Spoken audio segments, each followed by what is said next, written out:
What's up, folks? This is RanceSF4. Welcome to another episode of Pokemon X and Y Wi-Fi Battles. Today's episode is the premiere, just to show off my rain team that I just finished over a week ago. And I've been trying to get some matches. Been doing a few. Most of them didn't turn out as good as I thought. Some of them didn't. Some of them were either because that the opponent either just used only legendaries. Some maybe just aren't that very good, or anything like that. I wanted to find an opponent who actually was very highly skilled and was really good, and I managed to find one who made full utilization of my rain team. So before we go to the team preview of his team, let's actually preview mine so I can talk about my team.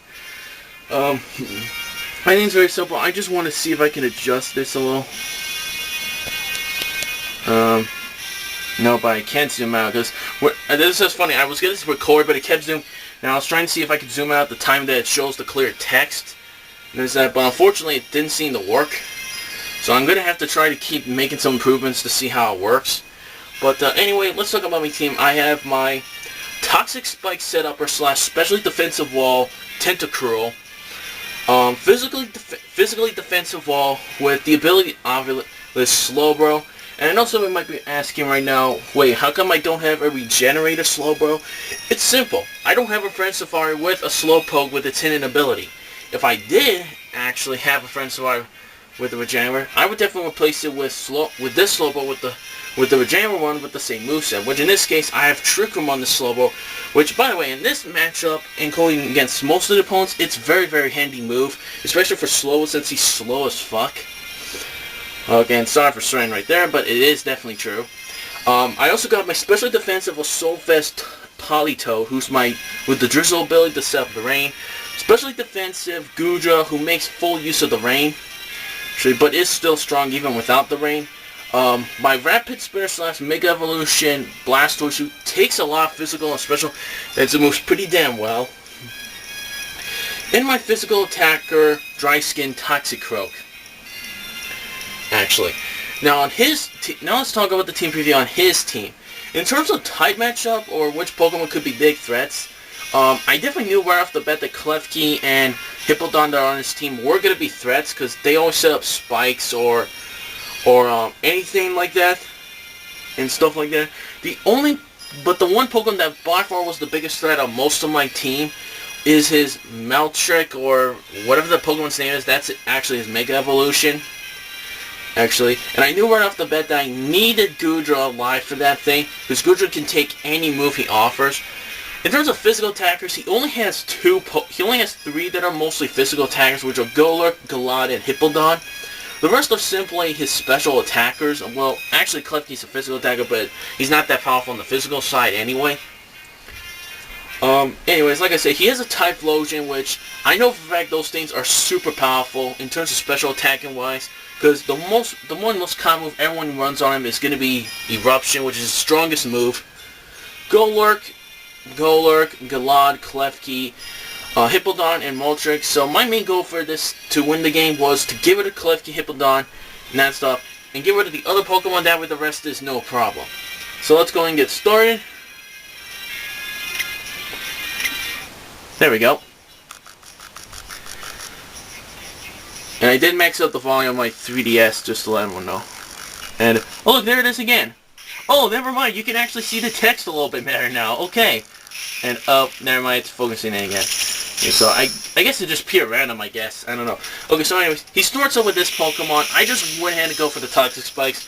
He does a Volt Switch. It definitely does half my leverage. It's pretty damn a lot, but that Pokemon's very powerful on the special attacking side. So he's going to go into his Klefki, but I do not have a big problem with that because out of all the Pokemon that can resist my Toxic Spikes, Klefki is the only one. He doesn't have a Poison type, which is really perfect for me. That's the reason why I started with Tentacruel instead of my usual, my usual Polito. So this time I decided to send in Polito because I might need Tentacruel for later on because how fast Tentacruel is. So his Klefki goes for Thunder Wave, which is really annoying. Very annoying indeed. Otherwise, he withdraws his Klefki. I didn't really understand why though, but it didn't matter. I went for the Skull because it's super powerful in the rain. Actually, did I really go for Skull or did I go... Oh no, no, I went for Mud Shot, that's right. So, and I was correct, this Hippowdon is his Pokemon with the Sandstream ability. But I did in fact go for much. I was just going to slow down his thing. And I don't know why most people don't run much on Politoed. I actually think it's a very good move for Politoed, especially for rain teams. Because Mudshot decreases your opponent's speed by 1 stage, which can really come in handy a lot. Especially it makes up for his weakness against electric types. So I'm going to send in my Slowbro, and I actually was right from the beginning. This was his Stealth Rocker. Actually, so I made the right choice switching into Slowbro. Sensor hits me, but the leftovers on my Slowbro recovers me back all the way to full health. He's going to take more damage from the Toxic Spikes. If I set up a second layer, I think the team would have died way faster, but I didn't want to risk Tentacle dying faster, so I decided not to. So I still went for the Skull, just predicting him to send him back maybe Klefki, so I was hoping I would burn him, but you're going to find out that that doesn't really happen. Oh, wait, I just spoiled it. Whoops. Anyway, so Skull does an okay amount of damage, but because if this was in the rain, I would have done a lot more, but it didn't. So he goes for Thunder Wave, which I don't really get why, because Slowbro's slow as fuck anyway without it. So I still went for the Trick Room. I definitely knew for a fact Klefki was faster, so I had to activate Trick Room so I could go first every time. So hits me again. Leftovers recovers my life. And I love this music, by the way. This is probably my favorite one I play all the time when I play Wi-Fi battles. So anyway, I was thinking of maybe going for a type, but I actually decided to switch out back into my Politoed to set up the rain back up. And yeah, like I predicted, the things actually did come in handy.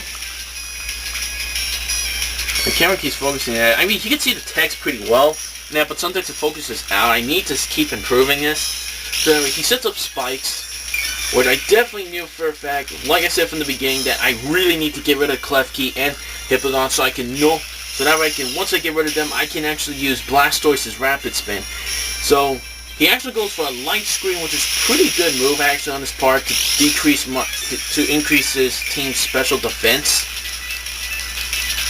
But as you can tell, that Skull did pretty good damage regardless.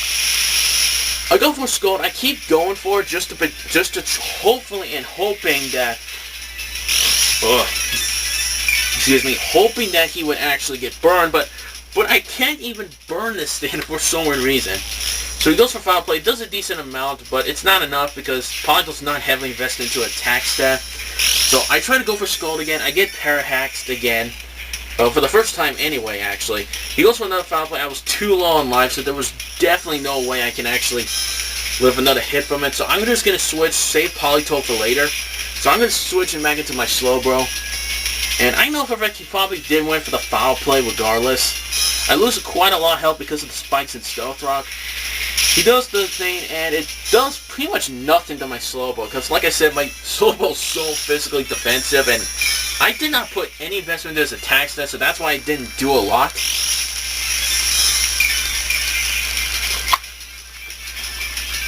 Anyway, he goes for another Foul Play, which is, again, is not going to do anything to Slowbro. I decided to just go for Skull for the safer play. And as you can tell, that did a load of damage, and that was a crit hit too. Which is so freaking surprising, but anyway. Jeez, why do I keep saying anyways a lot? I just don't get why. I have a habit of saying that, I don't get why. But whatever. The light screen wears off, and he does go for the light screen again. Just to keep increasing the special defense. Which is a good move, to be honest, but I actually knew he was going to go for that. So I went for Slack Off to get back a lot of life back. And it takes me pretty much back, almost all the way back to full health, and Leftovers is going to put me all the way back to full health anyway, regardless.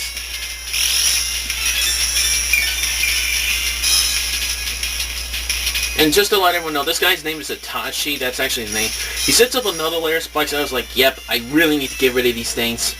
Actually, I really need to get rid of them, so I go for it again, another Skull. But because of light screen, it cuts those in half way so much that he goes back to left off. And I decided, you know what? A lot of his team probably won't take a water type move very well. So I just kept going for Skull, regardless of that. Sets up the Sandstorm again. So I decided to just go ahead and go for the Skull, like I said before, because a lot of his team won't be able to take it. I know the light screen does cut my special attacks in half because it raises their special defense. Yeah, but I still went for Skull anyway regardless, because that was the best move I could go for. Because honestly, most of my team's attacks are mostly special attacks, so he did take full advantage of that. And this is what really surprised me. I did not even know that Hippodon can learn. I did not know Hippodon can actually learn. I did not know Hippodon can actually learn a Whirlwind, which is very, very surprising in my opinion. I did not expect that. So anyway, he uses Whirlwind. It's since in my Gudra, I decided, you know what, I'm not gonna switch. He might go for Whirlwind again, so I decided, you know what, just to finish off his Hippodon. So that's one of his Pokemon gone right now. I do get hit by the Sandstorm, which is gonna suck big time, but the opponent's light screens does go out. This time he's gonna send in King Boo, which in this case is his Golurk. And I love the name, by the way, King Boo. That's interesting. I was thinking of staying there, but because the light screen war, but I decided I want to keep Gudra alive just in case if the Money War doesn't kill him. Plus the other reason is because I wanted to sacrifice Politoed because he's way too unlife. I know for a fact he was gonna die from the Stellar, so I decided, you know what, I want to stall him out and let him take poison now. So I decided, you know what, I'll sacrifice Politoed just to get rid of him. Just those points then. He goes for a Drain Punch, and I was thinking, wait a minute, he can learn Drain Punch, but according to Egg's moves list, he doesn't learn any Egg moves, and apparently I was actually wrong. So anyways, I sent in my Blastoise. I decided to immediately Mega Evolve just to get rid of this Pokemon.